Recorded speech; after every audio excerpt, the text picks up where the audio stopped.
अरे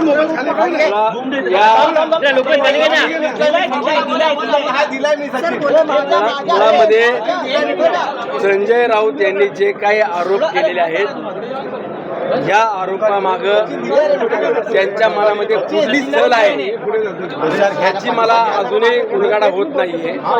मागील काही दिवसापूर्वी आपण पाहिला असेल कुंडमाळा या ठिकाणी जो पादचारी पूल पडल्याची घटना घडली आणि त्या पुलाच्या नंतरनं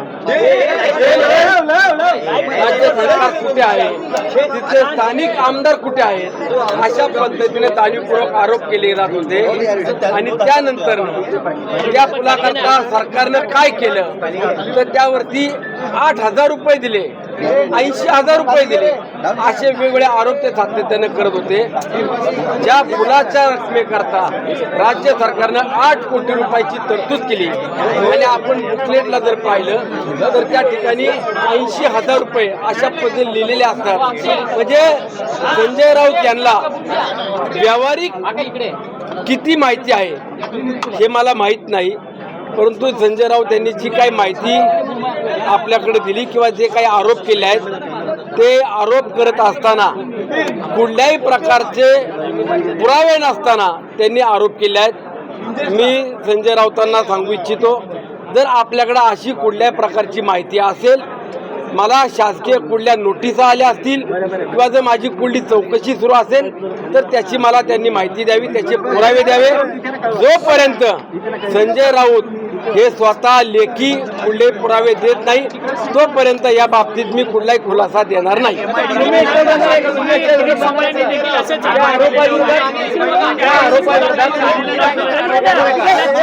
मी तुम्हाला सांगतो आपल्या माध्यमातून पुन्हा संजय राऊतांना देखील सांगू इच्छितो, जोपर्यंत तुमच्याकडे कुठले अशा पद्धतीचे पुरावे असल्याची माहिती किंवा जोपर्यंत तुम्ही पुरावे देत नाही तोपर्यंत मी त्यांच्या आरोपाला उत्तर देणार नाही. तुम्ही काय ऍक्शन घेणार आहात का त्या आरोपाविरोधात? मी 15 दिवस वाट पाहिल. 15 दिवसामध्ये त्यांनी जर कुठले पुरावे दिले सरकारी किंवा ज्या काही कुठल्या माहिती असेल किंवा कुठली नोटीस असेल तर ती नोटीस त्यांनी मला द्यावी. कुठली माझ्यावरती कारवाई झाली असेल, कुठली मोजणी झाली असेल किंवा कुठला शासकीय दंड झाला असेल अशी कुठल्याही प्रकारची जर माहिती असेल तर त्यांनी द्यावी. संजय राऊत हे सातत्याने बिनबुडाचे आरोप करत असतात, त्या आरोपामध्ये कुठले तथ्य नाही आणि जर त्यांच्याकडे कुठली माहिती असेल तर त्यांनी मला द्यावी, त्यानंतर मी त्यावरती उत्तर देईन. त्यांनी माहिती दिलेली आहे, सोबतच त्यांनी चौकशी करावी असं त्यांनी मुख्यमंत्री संजय राऊतांनी राजकीय जोडे राजकारणापुरते ठेवायला पाहिजे. राजकारण कुणाच्या कुटुंबावरती किंवा कुणाच्या व्यवसायावरती आणू नये. माझं त्यांना, ते ज्येष्ठ नेते आहेत, महाराष्ट्रातले नेते आहेत, त्यांना माझं एवढं सांगणं आहे की आपण कुणाच्या कौटुंबिक किंवा एखाद्या व्यवसायावरती व्यक्तिशः जाऊ नये किंवा आपण जे काय राजकारण करताय ते सूडबुद्धीच्या विचारनं राजकारण करू नये. माझं त्यांना विनंती आहे. तुमच्या कुटुंबियावरती देखील आरोप करण्यात आलेले आहे. मी तेच सांगतो की संजय राऊतांनी सूडबुद्धीचं राजकारण न करता किंवा एखाद्याच्या कुटुंबावरती एखाद्याच्या व्यवसायावरती न जाता आपण राजकारणाच्या पद्धतीने केलं पाहिजे, वैचारिक राजकारण असलं पाहिजे. जर तुम्ही माझ्यावरती कुठले आरोप करत असाल तर त्या आरोपामध्ये त्यांनी मला पुरावे द्यावे, आपल्या माध्यमातून महाराष्ट्राला देखील पुरावे द्यावे की माझ्यावरती आरोप जे होत आहेत त्यामध्ये कुठल्या मला नोटीस आली किंवा माझ्या कुठली कारवाई झालेली आहे का.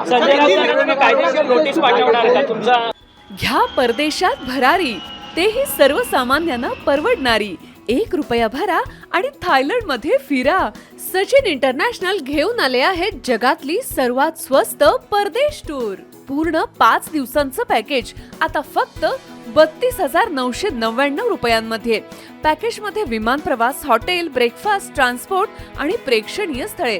सचिन इंटरनॅशनल 18 वर्षांपासून पर्यटन क्षेत्रातील एक विश्वसनीय नाव. सचिन इंटरनॅशनल सोबत मनसोक्त फिरा.